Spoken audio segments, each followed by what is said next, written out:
Hello मित्रांनो, कसे आहात? मजेत ना? मजेतच राहा, आनंदित राहा, घरात राहा, सुरक्षित राहा. मित्रांनो, सध्या राज्यामध्ये कोविड-19 या व्हायरसमुळे जीवन बंदिस्त झालेलं आहे. आपण मागील 1 महिन्यापासून घरात बंदिस्त आहात. शाळा बंद आहे, मुलं घरी आहेत. तरी मुलांचं शिकणं गरजेचं असल्यामुळे यासाठी शिक्षक आणि संबंधित यंत्रणा काम करत आहे. त्याचाच एक भाग म्हणून आपण इयत्ता 10वीच्या ऑनलाईन अभ्यासाला सुरुवात करत आहोत.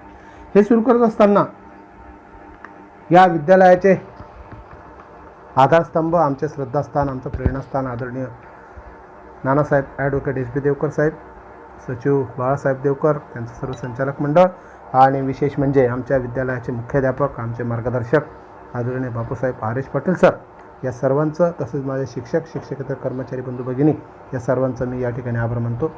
आपण विज्ञान आणि तंत्रज्ञान इयत्ता 10वी या विषयाचा अभ्यास करणार आहोत.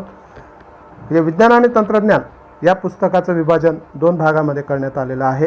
त्याच्यामध्ये विज्ञान आणि तंत्रज्ञान भाग 1 आणि विज्ञान आणि तंत्रज्ञान भाग 2 अशा 2 भागामध्ये या पुस्तकाचं विभाजन करण्यात आलेलं आहे. म्हणजेच तुम्हाला या शैक्षणिक वर्षामध्ये इयत्ता 10वीच्या वर्षामध्ये या 2 पुस्तकांचा अभ्यास आपल्याला विज्ञान या एका विषयासाठी करायचा आहे. तर मित्रांनो, या ठिकाणी आपण पाहत आहात विज्ञान भाग 1 मध्ये एकूण 10 प्रकरणं दिलेली आहेत. त्याच्यात गुरुत्वाकर्षण, मूलद्रव्यांचं वर्गीकरण, रासायनिक अभिक्रिया, समीकरणे, विद्युतधारेचे परिणाम, उष्णता, प्रकाशाचे अंतरंग, अपवर्तन, भिंगे व त्यांचा उपयोग, धातुविज्ञान, कार्बनी संयुगे, अवकाश मोहिमा अशी 10 प्रकरणं आहेत. यापैकी आपण आज पहिल्या प्रकरणाला सुरुवात करणार आहोत, ज्याचं नाव आहे ग्रॅव्हिटेशन म्हणजेच गुरुत्वाकर्षण. या पाठामध्ये आपल्याला जे महत्त्वाचे मुद्दे अभ्यासाचे ती म्हणजे ग्रॅव्हिटेशन म्हणजे गुरुत्वाकर्षण, circular motion and centripetal force म्हणजे वर्तुळाकार गती आणि अभिकेंद्रकीय बल, त्याचप्रमाणे केप्लरचे नियम, न्यूटनचा वैश्विक गुरुत्वाकर्षणाचा नियम, सिद्धांत, पृथ्वीचे गुरुत्वीय त्वरण, मुक्तपतन आणि मुक्तिवेग या मुद्द्यांचा अभ्यास या ठिकाणी आपल्याला आज या प्रकरणामध्ये करायचा आहे. तर मित्रांनो, हा ऑनलाईन अभ्यास करत असताना आपण वारंवार हा व्हिडिओ पाहावा. मी जे व्हिडिओ या माध्यमातून पाठवत राहील ते व्हिडिओ आपण वारंवार पाहत राहा आणि ज्या वेळेला आपल्याला जी अडचण असेल त्या अडचणीच्या वेळेला आपण मला फोन करून किंवा मेसेजच्या माध्यमातून प्रश्न विचारा. मी आपले नक्कीच उत्तर देईल. धन्यवाद.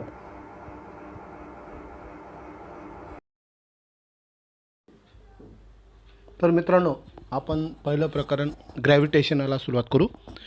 ग्रॅव्हिटेशन म्हणजेच गुरुत्वाकर्षण. Gravitation means attraction or movement, म्हणजे एखादी गोष्ट किंवा एखादी वस्तू दुसऱ्या वस्तूकडे आकर्षिली जाणे, यालाच गुरुत्वाकर्षण असं म्हणतात. पण त्या बाबतीत आपण जरा सविस्तर बघूया. Phenomenon of gravitation was discovered by sir Isaac Newton, म्हणजे गुरुत्वाकर्षणाचा शोध सर आयझॅक न्यूटन यांनी लावला. As the story goes, he discovered the force by seeing an apple fall from a tree on the ground. The wondered why all apples fall vertically downwards and not at an angle to the vertically. Why do they not fly up in horizontal direction? असं म्हणतात की झाडावरून खाली पडत असलेलं सफरचंद पाहिल्यामुळे त्यांनी हा शोध लावला. परंतु त्यांना असा प्रश्न पडला की सर्व सफरचंद क्षितिज लंब दिशेने म्हणजे पृथ्वीच्या दिशेने सरळ खालीच का पडतात, तिरकी का पडत नाही किंवा क्षितिज समान रेषेत का जात नाहीत. After much thought he came to conclusion that the earth must be attracting the apple towards itself and this attractive force must be directed towards the center of the earth. The direction from the apple on tree to the centered on the earth is the vertical direction at the position of the apple and thus the apple falls vertically downwards. म्हणजे बऱ्याच विचारानंतर त्यांनी असा निष्कर्ष काढला की पृथ्वी सफरचंदाला स्वतःकडे आकर्षित करून घेत असते व या आकर्षण बलाची दिशा पृथ्वीच्या केंद्राकडे असते. झाडावरील सफरचंदापासून पृथ्वीच्या केंद्राकडे जाणारी दिशा ही क्षितिजलंब असल्याने सफरचंद झाडावरून क्षितिजलंब दिशेने खाली पडत असते. याचं एक छोटंसं आपण जर उदाहरण पाहिलं, एक दगड आपण हातात घेतला आणि तो आकाशाच्या दिशेने वरती फेकला, तर एका विशिष्ट ठराविक उंचीपर्यंत गेल्यानंतर तो दगड परत खाली जमिनीकडे म्हणजे पृथ्वीकडे परत येत असतो. तर हे का होतं? कारण आपण ज्यावेळेला दगड वरती आकाशाकडे फेकत असतो त्यावेळेला आपलं बल त्या ठिकाणी कार्य करतं. आपण बल त्या ठिकाणी लावत असतो आणि मग तो दगड त्या ठिकाणी आकाशाच्या दिशेने जातो. परंतु ठराविक उंचीपर्यंत गेल्यानंतर ते बल शून्य होतं आणि ज्या ठिकाणी ते बल शून्य झालं त्या ठिकाणाहून तो दगड परत पृथ्वीकडे आकर्षिला जात असतो किंवा खेचला जात असतो आणि मग तो पृथ्वीवर येतो. तर यालाच ग्रॅव्हिटेशनल फोर्स किंवा ग्रॅव्हिटेशन म्हणजे गुरुत्वाकर्षण असं म्हणतात.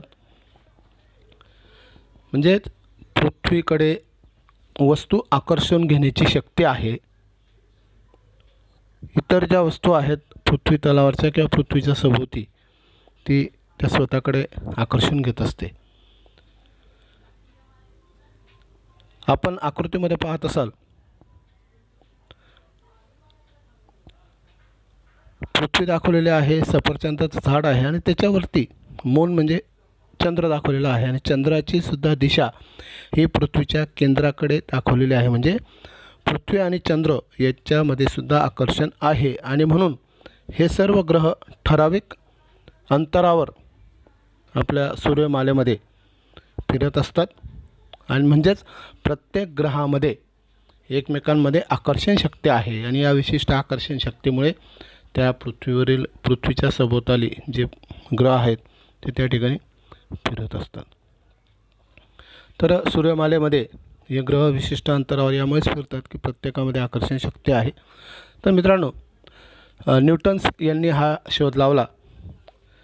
Newton's thought that if the force gravitation acts on apples on the tree at different height from the surface of the earth, can it also act on objects at even together height much further away from the earth like for example moon.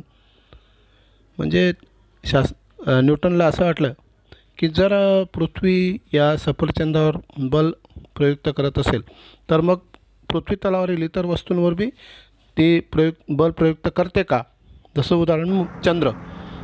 आणि मग याचं उत्तर जे आहे ते होय आहे. म्हणजेच पृथ्वी ही चंद्रावर सुद्धा त्याच पद्धतीने बल प्रयुक्त करत असते. तर मित्रांनो, पुढचा भाग आहे फोर्स अँड मोशन म्हणजे बल आणि गती. तर मित्रांनो, we have seen that the force is necessary to change the speed as well as the direction of motion of an object. म्हणजे बल हे एखाद्या वस्तूची गतीच्या परिणामामध्ये किंवा त्याच्या वस्तूच्या दिशेमध्ये बदल करण्यासाठी आवश्यक असतं. कोणत्याही वस्तूला गती द्यायची असेल किंवा त्या वस्तूची दिशा बदलवायची असेल तर त्या ठिकाणी बल आवश्यक आहे. पुढची संकल्पना आहे circular motion and centripetal force म्हणजे वर्तुळाकार गती आणि अभिकेंद्री बल. तर मित्रांनो, याच्यासाठी आपण एक छोटासा प्रयोग पाहणार आहोत. एक दोरी घ्या, त्या दोरीच्या एका टोकाला दगड बांधा आणि तो दगड आपल्या डोक्याच्या वरती दोरी हातात घेऊन गोलाकार फिरवा. हे फिरवत असताना तुमच्या असं लक्षात येईल की जी दोरी आहे या दोरीवर तुमच्या हाताचं जे बल आहे ते प्रयुक्त होत आहे आणि म्हणून ती दोरी जोरात फिरत आहे. म्हणजे दगड जो आहे या दगडाकडून तुमच्या बोटाच्या किंवा हाताच्या दिशेने बल त्या ठिकाणी प्रयुक्त होत आहे. म्हणजे केंद्राकडे बल प्रयुक्त होत आहे.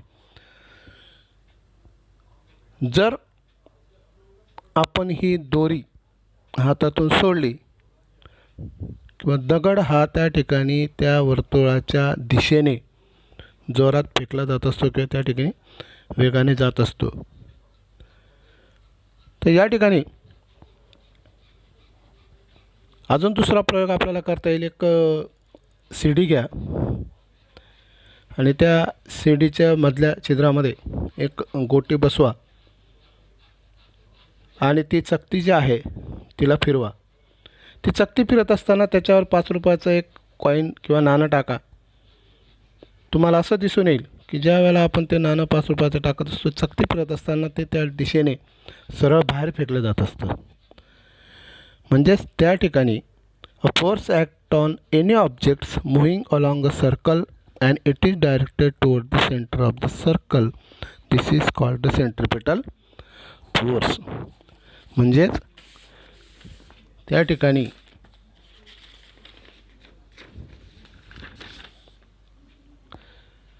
रुपयाचं नाणं स्पर्शिकेच्या दिशेने फेकलं जातं. वर्तुळाकार कक्षेत फिरणाऱ्या कोणत्याही वस्तूवर वर्तुळाच्या केंद्राच्या दिशेने बल प्रयुक्त होत असते आणि या बलालाच अभिकेंद्री बल असं म्हणतात. म्हणजे या बलामुळे वस्तू केंद्राकडे जाण्यास प्रवृत्त होत असते. तर अशाच पद्धतीने पृथ्वीचा नैसर्गिक उपग्रह असलेला चंद्र एका विशिष्ट कक्षेमध्ये पृथ्वीभोवती परिभ्रमण करतो हे आपल्याला माहिती आहे.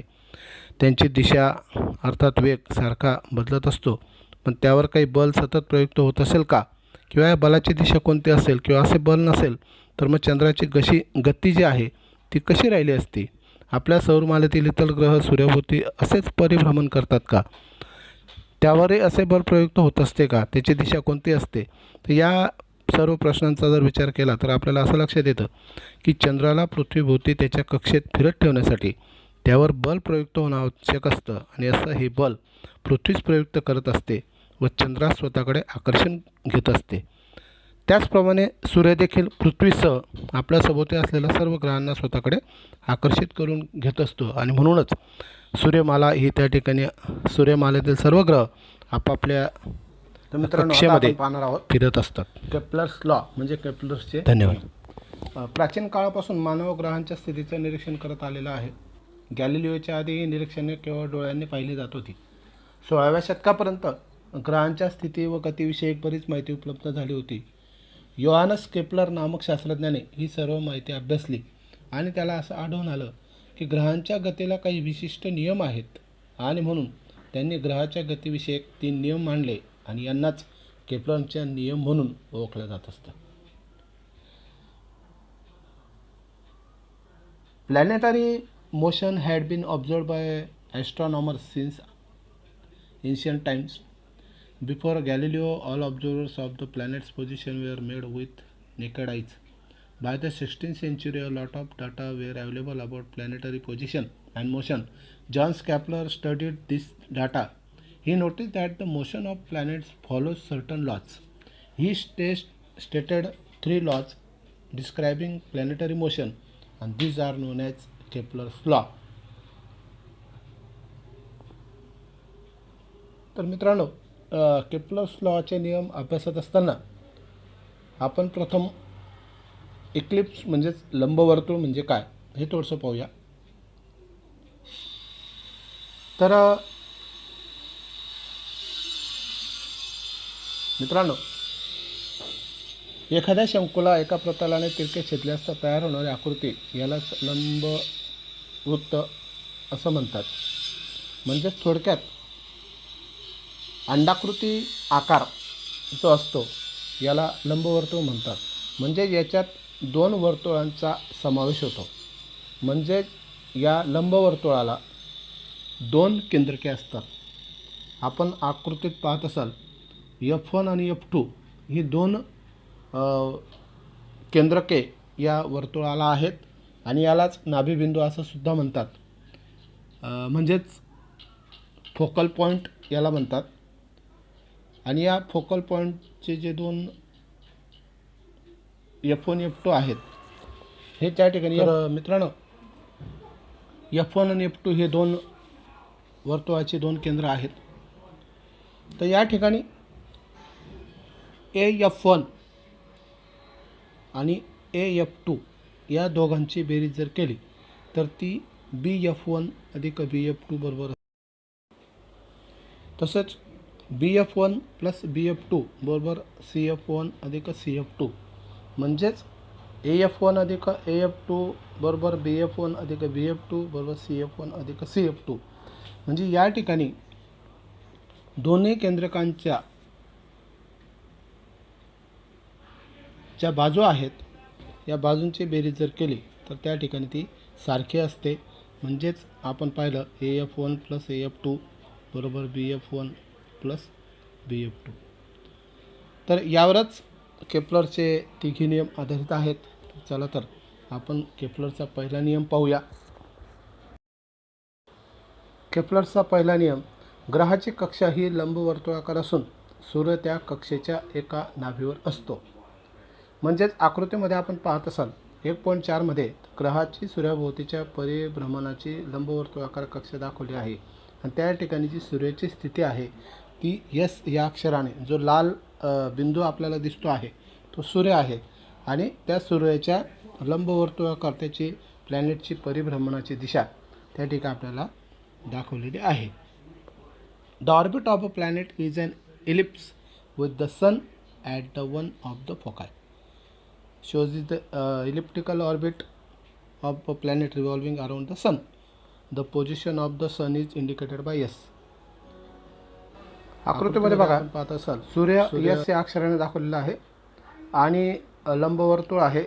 ग्रह त्या ठिकाणी निळ्या रंगाने दाखवलेला आहे आणि त्या ठिकाणी BCD हे जे आहेत हे त्या ठिकाणी त्याचं अंतर दाखवलेलं आहे.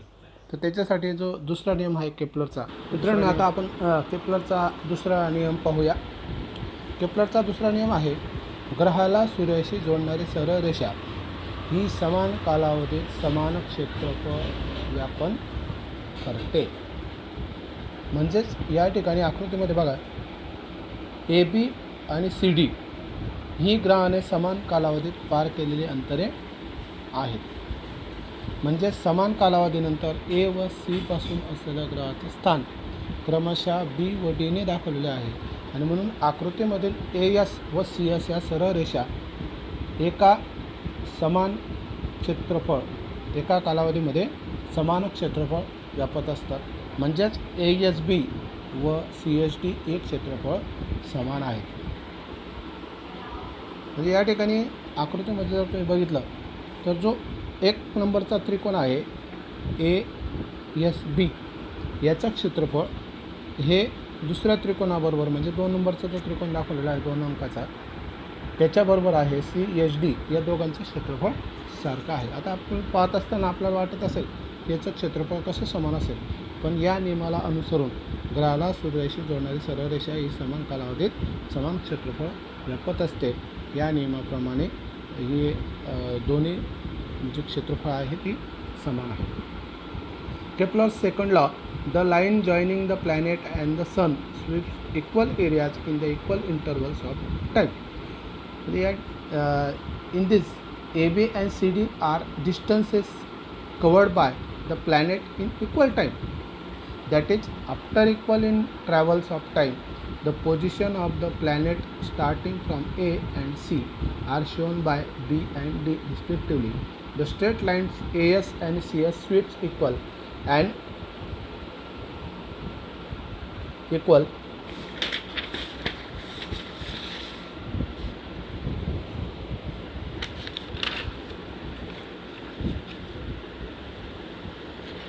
interval of time, that is area ASB and CSD are equal. ज्या आकृतीत आपण जे पाहत आहात in this figure triangle ASB is equal to triangle CSD. म्हणजे या दोन्ही त्रिकोणांचे जे क्षेत्रफळ आहे त्रिकोण 1 आणि त्रिकोण 2 या दोन्ही त्रिकोणांचे क्षेत्रफळ हे सारखं आहे. म्हणजेच केपलरच्या दुसऱ्या नियमाप्रमाणे जरी आपल्याला या आकृतीमध्ये तफावत वाटत असली तरी नियमाप्रमाणे ग्रहाला जोडणारी रेषा ही समान कालावधीत समान क्षेत्रफळ व्यापित करत असते. जरी आपल्याला अंतर लांब वाटत असलं तरी ते त्यावेळेला त्या ग्रहाची दिशा किंवा त्याची गती ही बदलत असते. तर मित्रांनो, आपण केपलरचा तिसरा नियम या ठिकाणी पाहणार आहोत. केपलरचा तिसरा नियम आहे, the Kepler's third law, the square of its period of revolution around the sun is directly proportional to the cube of the mean distance of a planet from the sun. म्हणजे सूर्याची परिक्रमा करणाऱ्या ग्रहाच्या आवर्तकालाचा वर्ग हा ग्रहाच्या सूर्यापासूनच्या सरासरी अंतराच्या घनाला समानुपाती असतो. म्हणजेच ग्रहाचा आवर्तनकाल हा जर 8t असेल व सूर्यापासून त्याच्या सरासरी अंतर r असेल तर t स्क्वेअर